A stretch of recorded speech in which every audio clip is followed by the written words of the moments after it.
एक तरी लाल किल्ल्यावरनं इंदिराजींचं भाषण दाखवावं ज्याच्यामध्ये इंदिराजींनी छत्रपती शिवाजी महाराजांचं नाव घेतलेलं आहे। महाविकास आघाडी आज जोडे मारो आंदोलन करते आहे। छत्रपती शिवाजी महाराजांचा तो विषय खरं म्हणजे पूर्णपणे शुद्ध पद्धतीने हे राजकीय आंदोलन आहे। माझा महाविकास आघाडीला सवाल आहे, त्यांनी एक तरी लाल किल्ल्यावरनं इंदिराजींचं भाषण दाखवावं ज्याच्यामध्ये इंदिराजींनी छत्रपती शिवाजी महाराजांचं नाव घेतलेलं आहे। महाविकास आघाडीने याचे उत्तर दिलं पाहिजे की नेहरूजींनी छत्रपती शिवाजी महाराजांच्या बद्दल त्यांच्या डिस्कवरी ऑफ इंडियामध्ये जे लिहिलं त्याबद्दल महाविकास आघाडी माफी मागणार आहे का? इतके वर्ष काँग्रेसने आम्हाला इतिहास शिकवला की शिवाजी महाराजांनी सुरत लुटलं।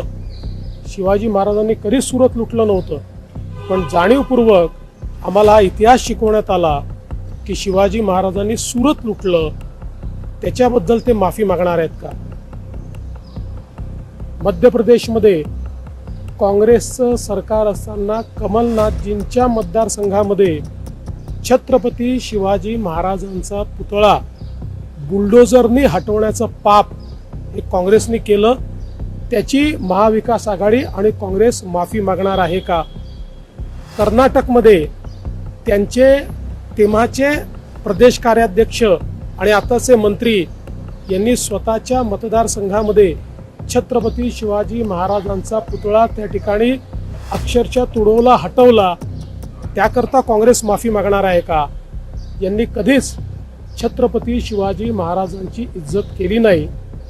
महाविकास आघाडी केवळ निवडणुका डोळ्यासमोर ठेवून अशा प्रकारचं आंदोलन करत आहे आणि देशाच्या प्रधानमंत्र्यांनी थेट त्या ठिकाणी छत्रपती शिवाजी महाराजांची माफी मागितली आहे, शिवप्रेमींची माफी मागितली आहे। त्यानंतर हे राजकारण करणं हा त्यांच्या मनाचा कोतेपणा आहे, हे निव्वळ शुद्ध राजकारण आहे।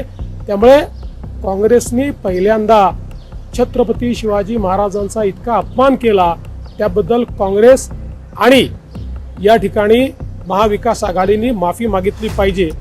आणि पवारसाहेब तर स्वतः त्या ठिकाणी संरक्षण मंत्री होते आणि ते संरक्षण मंत्री असताना अशा प्रकारे नेव्हीला कटघऱ्यात उभं करायचं आणि वेगवेगळ्या प्रकारचे आरोप लावायचे हे त्यांना तरी मान्य आहे का? त्यामुळे खऱ्या अर्थानं छत्रपती शिवाजी महाराजांचा वारंवार 50 वर्ष सातत्याने अपमान केल्याबद्दल महाविकास आघाडी आणि काँग्रेसने महाराष्ट्राची नाही तमाम शिवप्रेमींची, विश्वातल्या शिवप्रेमींची माफी मागितली.